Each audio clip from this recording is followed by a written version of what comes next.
کہ ہاتھ جو ہے وہ رنگے ہوئے ہیں جرائم سے. آپ اس حکومت کا حصہ تھے جب عمران خان کے گھر کا دروازہ توڑا گیا تھا, جب پرویز لائی کے گھر پر گاڑی چڑھائی گئی تھی, جب صنم جاوید خان, ڈاکٹر یاسمین راشد, عالیہ حمزہ کو گرفتار کیا گیا تھا, تو آپ اس حکومت کا حصہ تھے. جب عمران خان کو سائفر کیس میں گرفتار کیا گیا تھا تب تو نیا آرڈیننس قانون ابھی نافذ بھی نہیں ہوا تھا کہ سیکرٹ ایکٹ اور آرمی ایکٹ کے تحت آپ گرفتاریاں کریں گے. آپ اس وقت بھی حکومت کا حصہ تھے. آپ اس وقت بھی حکومت کا حصہ تھے جب سی سی آئی کا اجلاس بلایا گیا تھا اور آپ کے وزیر اعلیٰ وہاں شریک ہوئے تھے اور الیکشنز کو ڈیلے کرنے کا منصوبہ تیار ہوا تھا. 6 ماہ کے لیے جو انتخابات ہیں ان کو دور کیا گیا تھا. تو آپ اس وقت بھی اسی حکومت کا حصہ تھے, اس کا بھی عوام آپ سے جواب طلب کر رہی ہے.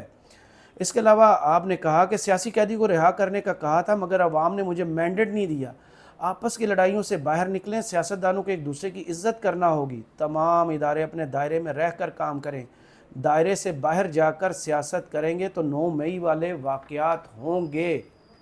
9 مئی کے واقعات سے جو کچھ اس قوم نے سیکھا شاید آپ نے کچھ نہیں سیکھا. جو عوام کے مینڈیٹ کو چوری کر کے ایوان میں پہنچے, انہیں کیا پتا کہ عوام سوچتے کیا ہیں, وہ کرنا کیا چاہتے ہیں. اور اداروں کی عزت, ماضی آپ کو شاید بھول گیا کہ ایوان صدر سے یہ احکامات آئے تھے کہ 30 اپریل کو اس ملک میں پنجاب اور کے پی کے 15 کروڑ عوام اپنی نمائندگی چاہتے ہیں, انتخابات چاہتے ہیں. آپ نے کب مانا تھا؟ 14 مئی کو سپریم کورٹ نے کہا تھا پنجاب میں الیکشنز ہوں. آپ نے کب مانا تھا؟ اس وقت کے وزیر اعظم اور 88 رکنی کابینہ نے کب یہ بات تسلیم کی تھی کہ سپریم کورٹ کے آرڈرز کو بھی ماننا ہے جو کہ آئین میں لکھا ہے؟ تب آئین کہاں تھا؟ کیا آپ نے اس وقت آئین کو اپنے ہاتھ سے گرا کر اس کے اوپر پاؤں تو نہیں رکھا ہوا تھا؟ یہ آپ کو یاد کرنے کی ضرورت ہے. اس کے علاوہ جو مسلم لیگ نون کے سربراہ ہیں اسحاق ڈار صاحب, ان کو بھی اب آئین یاد آ گیا ہے. وہ بھی اس وقت اسی پی ڈی ایم کی 88 رکنی کابینہ میں وزیر خزانہ کی سیٹ پر بیٹھے ہوئے تھے جب سپریم کورٹ نے کہا تھا کہ فنڈز جاری کیے جائیں پنجاب میں الیکشنز کے لیے. تو تب تو فنڈ جاری نہیں کیے گئے تھے. تب تو اسٹیٹ بینک کے گورنر, ان کے نمائندے نے آ کے بتایا تھا کہ کنسالیڈیٹڈ فنڈ میں 1400 ارب سے زیادہ پڑا ہوا ہے. تو آپ نے تو 40 ارب ریلیز نہیں کیا تھا. تو آپ کیا اس وقت توہین عدالت اور آئین کے جو ہے خلاف ورزی کے مرتکب نہیں ہوئے تھے؟ آج آپ کو آئین یاد آ رہا ہے. آپ کو آئین اس وقت کیوں نہیں یاد آ رہا جب پی ٹی آئی اور سنی اتحاد کونسل اپنی مخصوص نشستوں کے لیے جگہ جگہ قانونی اور آئینی جنگ لڑ رہی ہے؟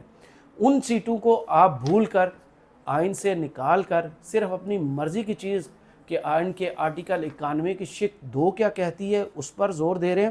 اور آپ ہی کی جماعت کے جناب وزیر قانون تھے اس وقت اعظم نذیر تارڑ صاحب, جو آج کل پھر قانون اور آئین کا پوری قوم کو درس دے رہے ہیں.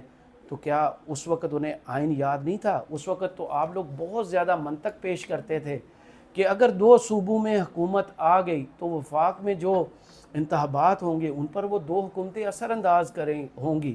تو آئین میں سے وہ شق آپ کیوں نہیں نکال دیتے کہ اگر کوئی اسمبلی ڈیزالو ہوتی, اپنی مدت پوری نہیں کرتی, تو 90 دن کے اندر اندر آپ کو الیکشنز کروانا ہے.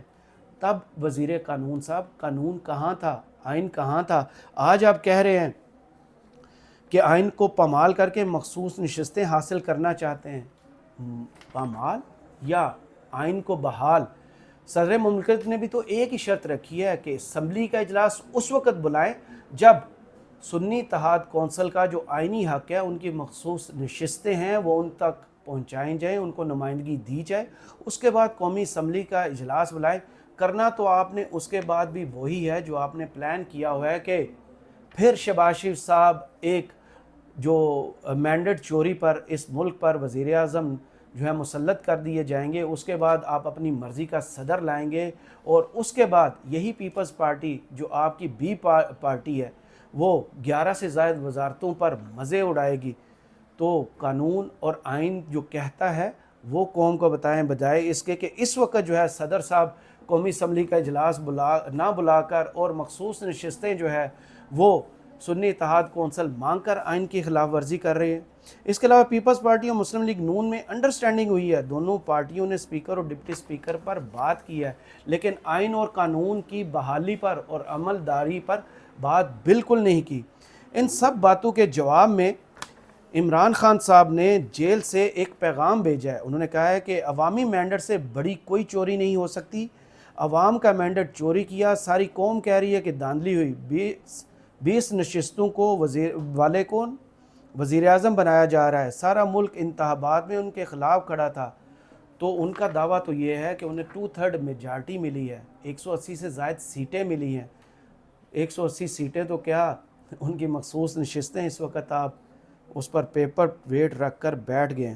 انہوں نے کہا ہے کہ نگران حکومتیں بھی ہمارے خلاف لگائی گئیں، الیکشن کمیشن انتخابات کے بعد بھی دھاندلی میں مصروف ہے، الیکشن کمیشن سے کوئی امید نہیں، پارٹی جیتی ہوئی ہے مگر مخصوص نشستیں نہیں دی جا رہی، ہفتے کے روز دوبارہ احتجاج کی کال دینے لگے ہیں، ملک بھر میں احتجاج ہوگا۔ پی ٹی آئی اپنے حق کے لیے نہ صرف قانون اور آئین کی طرف دیکھ رہی ہے، عدالتوں کی طرف دیکھ رہی ہے، بلکہ جن لوگوں نے انہیں مینڈیٹ دیا تھا ان کی طرف بھی دے رہی ہے۔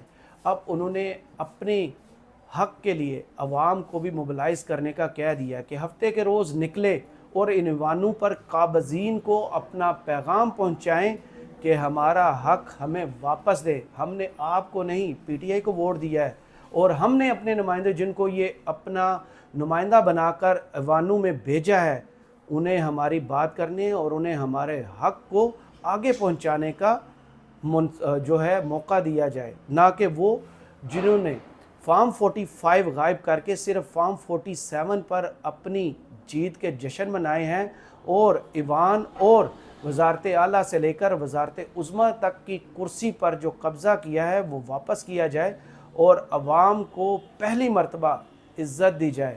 ووٹ کو عزت دینا یہی ہے کہ عوام کو عزت دی جائے۔ کرامت مغل کو اجازت دیجیے، اور اس ویڈیو پر جو کمنٹس باکس میں ضرور بتائیے گا کہ کیسی آپ کو لگی۔ اللہ حافظ۔